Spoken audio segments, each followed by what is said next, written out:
एक साथ राजनीति की शुरुआत करने वाले अरविंद केजरीवाल और कुमार विश्वास अब आमने सामने हैं। दोनों एक दूसरे के खिलाफ बयान दे रहे हैं। आम आदमी पार्टी के राष्ट्रीय संयोजक और दिल्ली के मुख्यमंत्री अरविंद केजरीवाल ने अपने पुराने सहयोगी कुमार विश्वास के आरोपों पर चुप्पी तोड़ी है।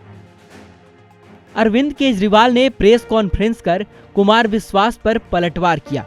केजरीवाल ने कुमार विश्वास को कहा कि वो तो हास्य कवि हैं, कुछ भी कह देते हैं। उसे पीएम मोदी और राहुल गांधी ने गंभीरता से ले लिया।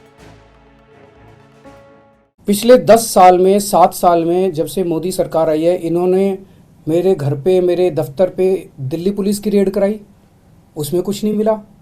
इन्होंने मेरे पे इनकम टैक्स की रेड कराई, ईडी की रेड कराई, सारी एजेंसीज की रेड कराई, मेरे दफ्तर में, मेरे बेडरूम तक पहुंच गए, किसी भी एजेंसी को कुछ नहीं मिला।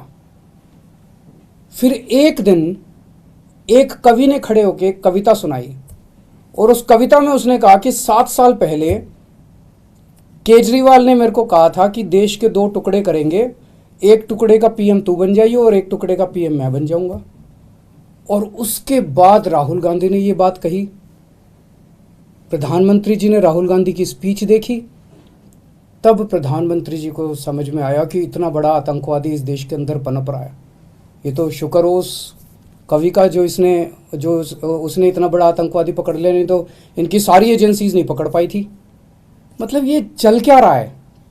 ये नौटंकी बना दी है इन लोगों ने। देश की सबसे बड़ी 2 पार्टियां, नेशनल पार्टियां, उनके टॉप के नेता मिलके देश की सुरक्षा का मजाक उड़ा रहे हैं। इस तरह से देश की सुरक्षा के ऊपर को डील किया जाता है। कुमार विश्वास ने अरविंद केजरीवाल का नाम लिए बिना उन पर पंजाब के मुख्यमंत्री या एक स्वतंत्र राष्ट्र खालिस्तान के प्रधानमंत्री बनने की चाह रखने का आरोप लगाया था। इसके बाद से केजरीवाल और आम आदमी पार्टी को विपक्ष ने घेर लिया। कोई समझना चाहिए कि वो स्टेट नहीं है, वो एक इमोशन है। मैं सदा कहता हूं पंजाब कोई राज्य नहीं है, पंजाब एक भावना है। पंजाबियत एक भावना है पूरी दुनिया में।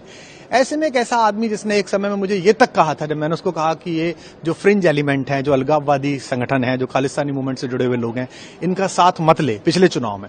और उसने कहा था कि नहीं हो जाएगा, चिंता मत कर। और कैसे चीफ मिनिस्टर बनेगा तो उसने उसका फार्मूला भी बताया था कि ऐसे ऐसे भगवंत को और फुल्का जी को लड़वा दूंगा और मैं पहुंच जाऊंगा। और आज भी वो उसी पथ पे है, मानो मत मानो, और नहीं भी है तो वो पपेट बिठा लेगा, कोई कुछ कर लेगा वो कुछ काम। तो ऐसे में उसने मुझे इतनी भयानक बातें बोली जो कि सबको पता है, पंजाब में सबको पता है। कि एक दिन तो मुझसे कहता है कि तू चिंता मत कर, या तो मैं एक स्वतंत्र सूबे का मुख्यमंत्री बनूंगा। और मैंने कहा ये अलगाववाद 2020 का रेफरेंडम आ रहा है, पूरी दुनिया फंडिंग कर रही है आईएसआई से लेके और बाकी अलगाववादी ग्रुप। तो कहता तो क्या हो गया, तो स्वतंत्र देश का पहला प्रधानमंत्री बनूंगा। मतलब जिस आदमी के थॉट में इतनी ज्यादा अलगाववाद को लेके वो हो कि किसी भी कीमत पे बस मुझे सरकार मिले, सत्ता मिले। मोदी जी, प्रियंका गांधी, राहुल गांधी, चन्नी साहब, सुखबीर बादल, कैप्टन अमरिंदर, सिद्धू, ये सारे इकट्ठे हो गए हैं। और सारे ये क्या कह रहे हैं, पिछले कुछ दिनों से मैं देख रहा हूँ ये क्या आरोप लगा रहे हैं। ये कह रहे हैं कि पिछले 10 साल से केजरीवाल देश के 2 टुकड़े करने का एक प्लान बना रहा है, षड्यंत्र बना रहा है कि देश के 2 टुकड़े करेंगे और उसमें से एक टुकड़े का प्रधानमंत्री मैं बन जाऊंगा। मतलब ये तो कॉमेडी है, ये तो हंसने वाली बात है। ये हो सकता है क्या? अरविंद केजरीवाल ने इसको लेकर मोदी सरकार को भी घेरा। केजरीवाल ने कहा कि अगर मैं 10 साल से भारत के 2 टुकड़े करने का प्लान कर रहा था तो सरकार ने कोई कार्रवाई क्यों नहीं की। 10 साल से केजरीवाल एक प्लान बना रहा है कि देश के 2 टुकड़े करूंगा और मैं उसमें से एक का प्रधानमंत्री बन जाऊंगा। तो मैं पूछना चाहता हूँ ये तो इसका मतलब मैं बहुत बड़ा आतंकवादी हो गया। तो ये इनकी सारी सिक्योरिटी एजेंसीज क्या कर रही थी?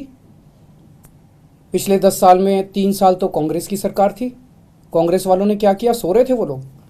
7 साल से बीजेपी की सरकार है, केंद्र में मोदी सरकार है, मोदी जी ने क्या किया? मेरे को गिरफ्तार क्यों नहीं किया? इनकी एजेंसीज क्या कर रही थी अभी तक? तो ये ऐसी हास्यास्पद बात है जिसको मतलब सुन के ही हंसी आती है। केजरीवाल पर कुमार विश्वास के आरोप गंभीर हैं, लेकिन कौन किस पर भारी पड़ेगा ये तो वक्त बताएगा। ब्यूरो रिपोर्ट, जी मीडिया।